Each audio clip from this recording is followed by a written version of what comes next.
Browse any brand's website and they're going to tell you that their cashmere is the best in the world. It is a claim made so often with very little backup that actually it's lost a lot of its meaning. Now, cashmere or Scottish cashmere, the kind that I use at Lynn, is not just one specific thing.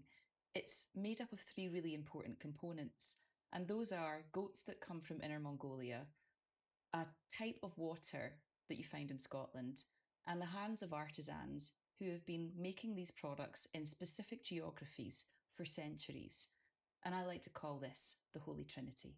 Now, you take any one of those elements away, and what you have is still legally cashmere, but it's absolutely not the same material. It won't feel the same on your skin, and it certainly won't last as long on your back. The cashmere industry loves to use buzzwords to create a lot of fragrant language, and you'll have heard it, right?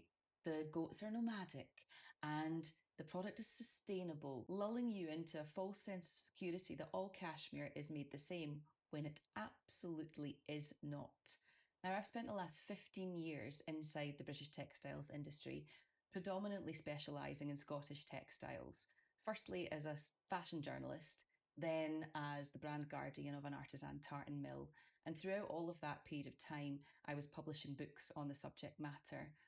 And the most useful thing that I think that I can give you is a really clear explanation as to what Scottish cashmere really is and why you'll be parting with the price of a pretty spectacular handbag for something that you think is probably just a humble jumper.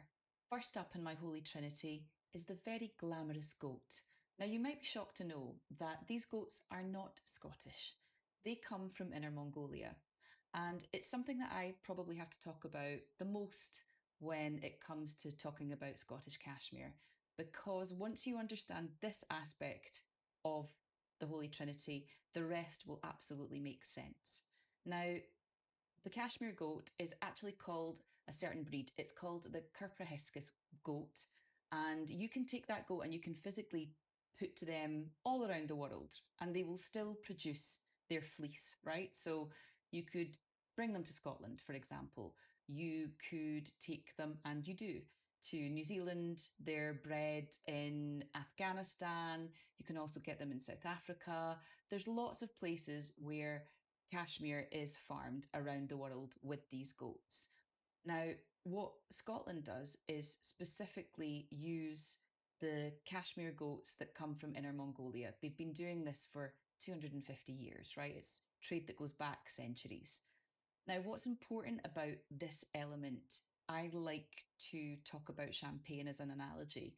So the vines in champagne, these, three sets of grapes, can be grown anywhere in the world. They can be grown in Napa Valley, they can be grown in New Zealand, and they'll produce delicious, spectacular, sparkling wines.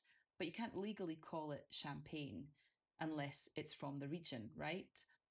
Kashmir doesn't fall under the same categories or the same regulations. So you can take that goat and you can farm them or breed them anywhere around the world. They will all still produce cashmere. It's all still called cashmere. What I want to talk to you about is the environmental factors that sit inside the region of Inner Mongolia that have a huge impact onto the growing of the fleece in this area. Now, first up, the farms sometimes are bigger than Scottish towns. They're huge and they're high up in pastorals in Inner Mongolia, where there are mountain ranges from 2,000 to 3,500 meters above water, right? Pretty high mountains. For a sort of comparison, if you think about Ben Nevis, which is the British Isles' largest mountain, we stand at 1,345 meters with temperatures ranging a sort of steady 0 degrees at the summit all year round, right? You can fluctuate in the winter, it goes to around about -5. In the summer, we'll hit heights of 20 degrees, but right at the summit, we're talking 0 degrees. Now, in Inner Mongolia, that doesn't happen. The extreme temperatures there, when you're that high up, what happens is you get temperatures that range from -40 to +40 between autumn and winter and spring. It's these temperatures that actually make the animal produce fleece that's specific to its region because it has to protect the animal. And it comes in two ways. It comes with the outer fleece, which is called the guard hair. That's the thicker, wiry hair that protects it from the wind, the snow, the rain, the sun. And then there is the duvet, which it's affectionately known as. I think it's quite sweet. That's what you and I would know and love as cashmere. This runs down the underbelly of the goat from the chin all the way down to the tummy. It's really fine. It is not in abundance. Okay, the animal produces 150 to 250 grams of this really soft cashmere a season. That's one animal in 1 year. Okay, now that's pretty unbelievable when you think about the average jumper. The average cashmere jumper sits around about 200 grams when you weigh them. Now, you think that that might be like for like. It's really not. That's about the fleece of 2 to 3 goats. In a kilogram of cashmere, which my cashmere Guernsey has to be made into because it geographically has always called for the jumper to be a kilogram in size. I'll get onto that a little bit later. That garment uses between 8 to 10 goats from one single year, from one single yield. It's a huge amount. Okay, that's massive. And it's not an abundance, it's something that's rare. And it's a component that happens seasonally. The thickness, and it's a word called microns, right? It's basically the thickness of the hair. So a human hair roughly sits around about 80 microns. You can physically see it. For grade A cashmere, that is super fine. It sits between 14 and 16 microns. To give you a little bit of a comparison, a sheep hair sits between 25 and 30 microns. Okay, so it's super, super fine, quite hard to see with the naked eye. And that's the fleece that we're dealing with. That's the physical density of it. Then you want length. It's important, by the way. I'm not being crude, but it's very important. The length also helps with pilling and longevity. And for grade A, you're looking anywhere between sort of 38 and 40 millimeters in length for grade A cashmere. Now, I'm not telling you this as marketing bump. This is the metrics to what my mill uses, right? These are the physical numbers of the yarn or the fleece that's then made into yarn. That's what has to happen to turn it into Scottish cashmere. So when you think about that, I want to go back to the champagne analogy, right? It absolutely is reliant on environmental factors in farming conditions, or like a bottle of Barolo. One year you might have a bumper crop and it might be triumphant and the grapes produce in abundance. And then some years, there might be a massive catastrophe, there might be flooding, or the crop just doesn't yield the same way. That's absolutely what happens with cashmere too, right? Even in its farmed process, because when you use the wine analogy, that's exactly what we do too. Some years, there are brilliant abundant crops, and some years there aren't. It's what makes vintage cashmere so exciting to me. I absolutely love Scottish cashmere from the 80s into the early 90s. The handle on them is just unbelievably ridiculous. But that's me going into geek mode, and we can talk about that in a different video at a later date. Now, from here, the fleece and the artisan overlap in my Holy Trinity because the fleece can't gather by itself. The goats can't comb themselves. And actually, when you go back to really early scriptures of people talking about cashmere during the early silk trade, you know, when people were coming from all around the world on huge ships, sailing the seas to bring back these materials to any location around the world, what was being documented was that people thought that cashmere was growing like cotton because the goats would come down nomadically at that point. The goats would come down from the higher pastorals and they would physically be combing themselves off of gorse, and then people would go and pick it up and make material out of it. Very, very cool. But that doesn't happen now. These farms are huge, and the animals then come to be combed and sheared. Shearing is usually the best practice Now it puts less pressure on the animal. And from there, the artisan and the animal are hand in hand at this point. When they collect the fleece, it's graded a little bit like diamonds. So you've got that coarse outer hair, still from a cashmere goat, and then you've got your underfleece, the duvet, the absolute liquid golden material, the cashmere. It's all graded out, then sold off to whoever it is that wants to spin it into yarn. That fleece goes all around the world. Italy are brilliant at making cashmere. China are incredible at making cashmere. And Scotland, in my opinion, are the best in the world. But that doesn't necessarily mean that they're all the same thing. They absolutely aren't. And it's the artisan and the water that makes the difference. The water inside the Holy Trinity is so important to me. And it's also a lot of what other brands skip because it's here that fleece transforms into the yarn that then becomes cashmere. Okay. And if you think about this, it's describing a category and not the material at this point. So you can get fleece and you can physically make the yarn, like I'd said, in Italy or in China or in Scotland. Now, our sophisticated Italian cousins are unbelievable at making cashmere. I am a huge cashmere connoisseur. I love it all. I absolutely think all cashmere is wonderful, right? But it totally feels different. And the reason that it feels different comes down to the other components. The most important one for me is our water. Now, if you think about what Scotland is famous for, we're famous for rain. Ha ha ha, we never get summer. It's actually a blessing in disguise. You know, when life gives you lemons, you make lemonade. Life gave us lots of rain, so we made whiskey, and our seafood is delicious.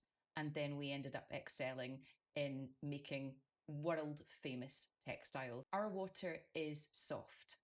It's not poetic. I'm not telling you that it's soft to romanticize anything. That's its scientific term, okay? It's low in magnesium, it's low in calcium, it's low in salt, and also it's in abundance. We have some of the highest rainfall in the world. Now, this is not exclusive to us. We have other places in the world where there are similar rainfall patterns that don't produce the same products as us, and those are Norway and Alaska. Now they come toe to toe when it comes to our fishing. So when you think about salmon, Alaska and Norway produce incredible salmon just like we do. There's a lot of similarities in the water. Our rainfall, like I was saying, their rainfall is really, really high in Alaska. We just pip them in certain areas, particularly on the west coast of Scotland. But the reason that this is so important is because this natural resource and its abundance, it's meant that we have managed to harness this incredible ingredient and turn our product into a world class product. Now, there's a couple of components inside the water that I want to talk about. We're going to go back to it not having a lot of magnesium and it not having a lot of calcium and being in abundance and not having a lot of salt. Now, what that does to cashmere is that it makes it quite dense and it also means that dyes stick to it unbelievably. Todd and Duncan, who are the mill that make my physical yarn, have been masters at this for 2 centuries. And it's just a little bit of luck, right? Like, we're in Scotland, there's lots of water, but there's something magical about being at the mill at Todd and Duncan. It's on the banks of Loch Leven, unbelievably beautiful. It's also the place where Mary Queen of Scots was imprisoned for a year of her life at the hands of her cousin, Queen Elizabeth I. And it's also home to the largest number of breeding ducks in Europe. Now, the mill today, if it was to be manufactured and set up, you know, architecturally built there today, it wouldn't get permission, right? You're right on the banks of this incredible loch that has so much wildlife. And the mill has become part of its ecosystem. So they treat the water then, you know, feeds back into the ecosystems of the birds and the fish and all the wildlife. And the flowers and the grass that's around it. And so too, the mill takes from that lock and makes the most incredible cashmere with it. It sounds ridiculously romantic, and I suppose in some ways it is. But what the water quality does is gives that cashmere a really, really different handle. I want to take you back to my fashion days, right? I was on a wonderful circuit of going to New York, Paris, Milan, and London and watching the shows. And I could physically see when the cashmere was ours, when woolens were produced at home. And I don't just say this as a sort of tongue in cheek, we're the best, ha ha ha ha ha. I could absolutely see when a product was ours because of the way that it physically fell on a model. I'm going to talk about the denseness again. Scottish cashmere holds itself in a certain way. It's dense, it's thick, its colour is ridiculously vibrant, right? It's why we're famous internationally, particularly on the higher levels of the luxury scale. It's the yarn that designers just crave in their collections. And I was seeing this year after year, season after season, and it, I suppose, had been in my head constantly. What is it about Scottish cashmere that makes it a sort of moth to a flame for these couture houses? And inside that research, the water really became my sort of standing hero, my thesis. There are a couple of aspects to the water that you need to know about cashmere production. First takes you from the fleece turning into the yarn. So that Inner Mongolia fleece coming to Scotland, where it is set through a whole heap of processes, dyed, spun, then, sent off to where it's going to be knitted. When it's physically knitted in whichever region, that could be in Hoyk, or in my case, if I bring it down to Guernsey to make a Guernsey, it's physically knitted here. And when it is, it comes off of the machines quite rigid and static. It's not the cashmere that actually you would recognize in the shop. It really, really needs to be wet finished, right? And wet finishing is something that you do to the cashmere to get its bloom. That's this.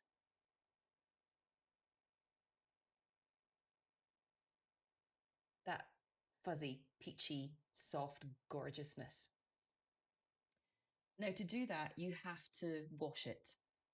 Something that when I tell people they are terrified about, you can wash cashmere. You can. It's supposed to be done like that. The wet finish is so integral to the releasing of the bloom and making it really, really super soft that without its bath, it doesn't behave the way that you would recognize cashmere in consumer hands. What's important about this is again the mixture between artisan and water and why they are this pyramid that is intricately connecting each other. Now, I'm going to tell you a little story. I wet finished our Guernseys here on Guernsey. And when I did it, you know, did it quite crudely, put it in the washing machine, hoped for the best. It came out quite crispy. And I knew that that was something that could potentially happen because I knew that the water quality was really different between being in Scotland and being right down at the southern tip of the British Isles, right, where the water is much harder. And I felt it in that physical finish. So now all of our product that is made physically on Guernsey has to go for its bath at home.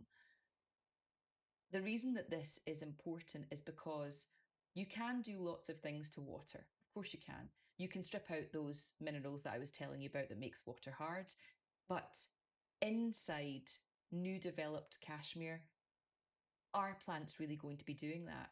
Do they do it? And if so, what kind of environmental factors is that having? I don't know. I only deal with the best of the best, right? So I know what happens to my cashmere. I don't know what happens to your cashmere. I know what happens to expensive cashmere. I don't really know what happens to cheap cashmere. That's the trade off of what I'm telling you about right now. I know my full wheelhouse, but most brands tend to not even understand the aspect of wet finishing, where it is physically done. and if it's even done in the first place. I want to come back to our humble goat because, as I'd said, I get a lot of people saying, how can it be Scottish cashmere if the goat isn't in Scotland?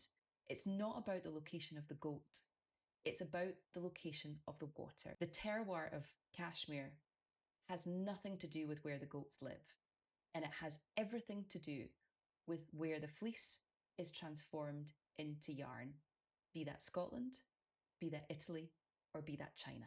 This takes me to my favourite aspect of the Holy Trinity, and probably the hardest part to quantify.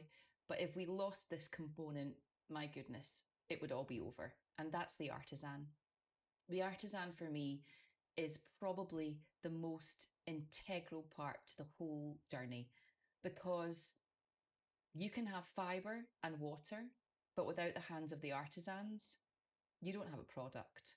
They're our unsung heroes, but those trained hands are the lifeblood of any of these products. For over 2 centuries, the British Isles have been famous, internationally so, at making incredible textiles, and nowhere is more important and the heartbeat of that than the makers in Hawick.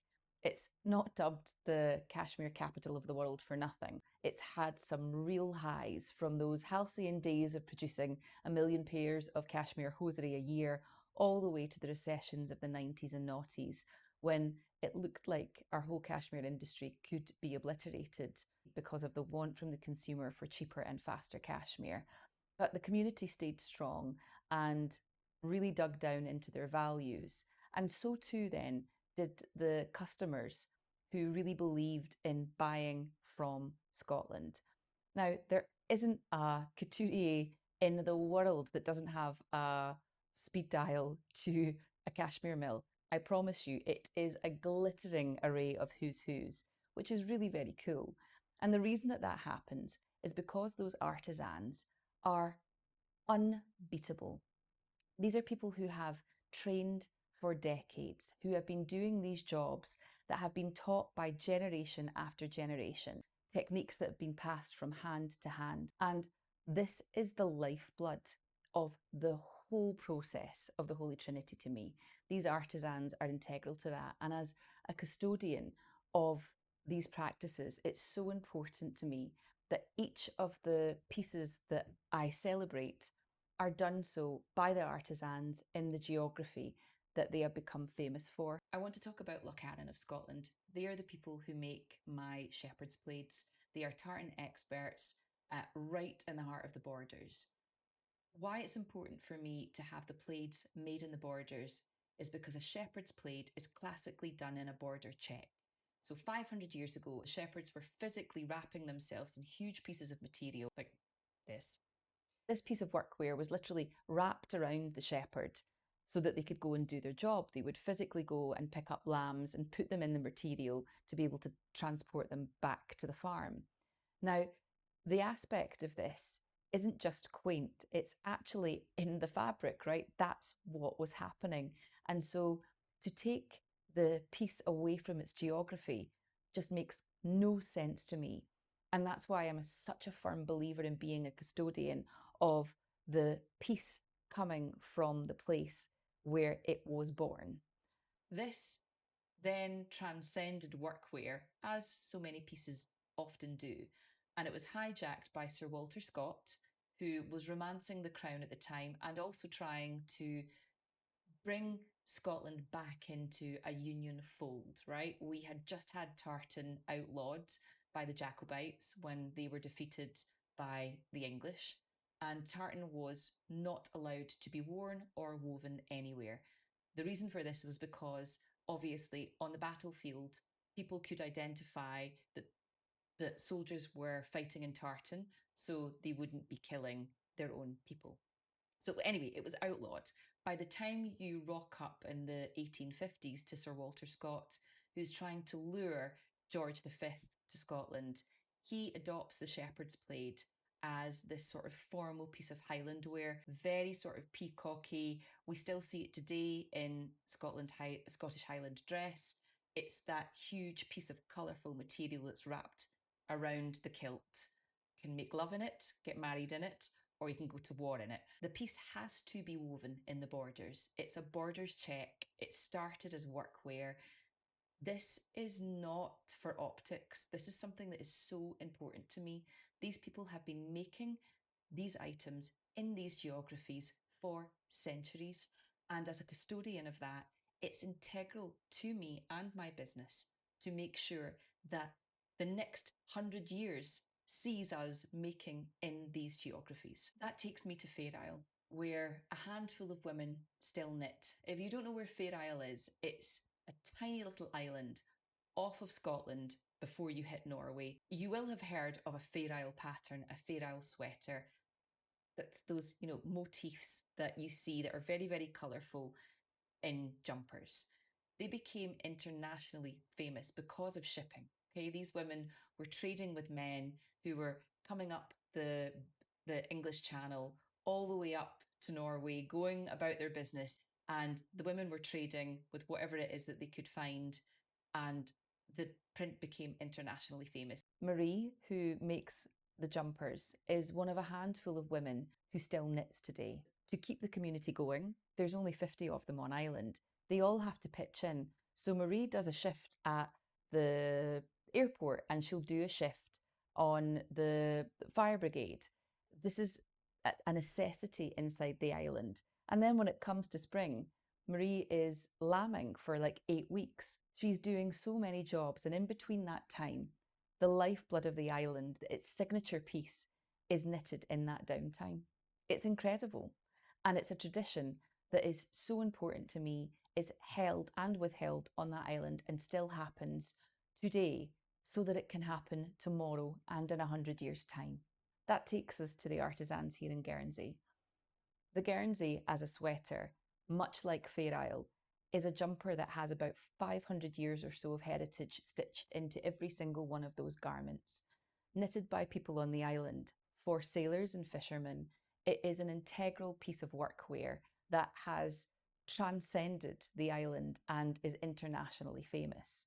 Roughly about a kilogram in weight, it is used to keep you warm, dry, and do you know what? Looking pretty cool, in my opinion. The story of the artisans here is ever changing. Once originally knitted by hand, now has come through an occupation. Arthur is my artisan here, but he's way more than an artisan.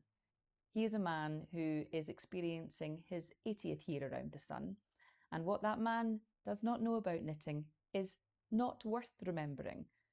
He has been in the textiles business for 60 years. One of my favourite things to do on a Saturday morning is jump in his car and head up to the factory and watch him knit. I can lose myself in a whole day while he fires up the incredibly noisy, but sounds a little philharmonic to me, knitting machines which are called Shimas, and sets about knitting the next lot of Guernsey knits.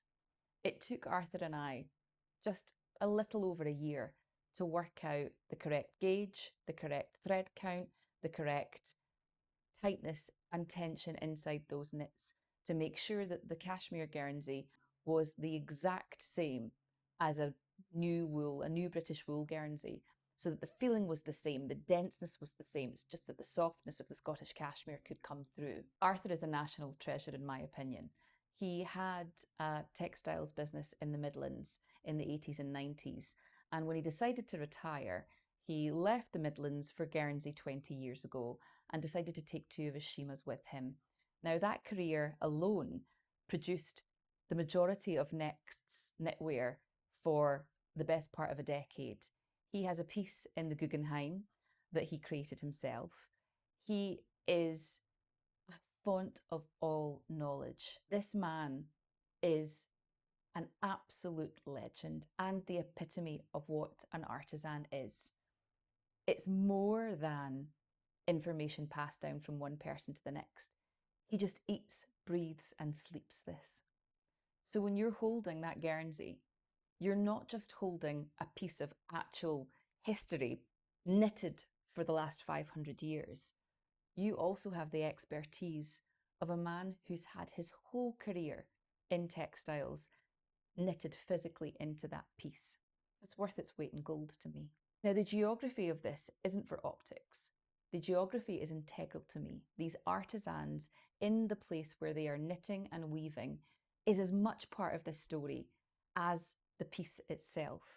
And to make sure that the next generation of knitters and weavers is able to come through is the whole point of doing this. We have to celebrate these artisans. It's really important that you know who is making these pieces, because without that knowledge and without supporting that, we could lose it. But not on my watch. Now, if you've ever tried to knit something yourself, you will absolutely know that it's not as easy as you think. I am a sort of fair weather crocheter, so I understand the gravitas of what an artisan actually does and the processes that they've had to go through to master their craft. It's not for the faint-hearted. It's not as easy as you think. And if you do think that making a piece of clothing is simple, then I really do urge you to try it. You source that yarn by yourself, you get knitting, and then you go out and wear it, and then let me know how you get on, because I bet you it will completely change your opinion on how you wear clothes and how you source clothes. This takes me to an amazing story. I remember being in the mill at DC Dalgleish with our head artisan, who would hold up a bale of tartan that had just come off of the loom, and she would hold it there passionately saying, you know, there wasn't a break of light coming through that stitch work because the machines were operated by her and it was something that she took great pride in. I still have a whole heap of material from there to this day. And the looms there certainly did hit in a really different way. Now, DC Dalgleish is no longer with us, but those two looms that we made material off of went to two incredible places, one up in the north of Scotland called Prickly Thistle, and one in Edinburgh, which is called Stuart Christie. So it fills me with such happiness that those machines are still operating and still producing tartan that has a legacy of almost 100 years. And that's the Holy Trinity. When all three components are present, that's the fleece from Inner Mongolia, the water that turns the fleece into yarn, and the artisans who physically weave and knit the end product. You have something that is so incredibly special. It's all stitched into every single piece with the best quality yarn that I could find across the globe. It's the Fair Isle knitted by Marie. It's the Guernsey knitted by Arthur. It's those plaids in their geography in Selkirk. Each piece of the Holy Trinity made tangible. That's the goat, the water, and the artisan. All present in something that you can physically hold in your hand, that you can wear, and that you can pass on from one generation to the next, just like those artisans. The collection's here for you to look at. You can come to lyncoleman.com. And if you want any more information on all things cashmere, then you can find it here.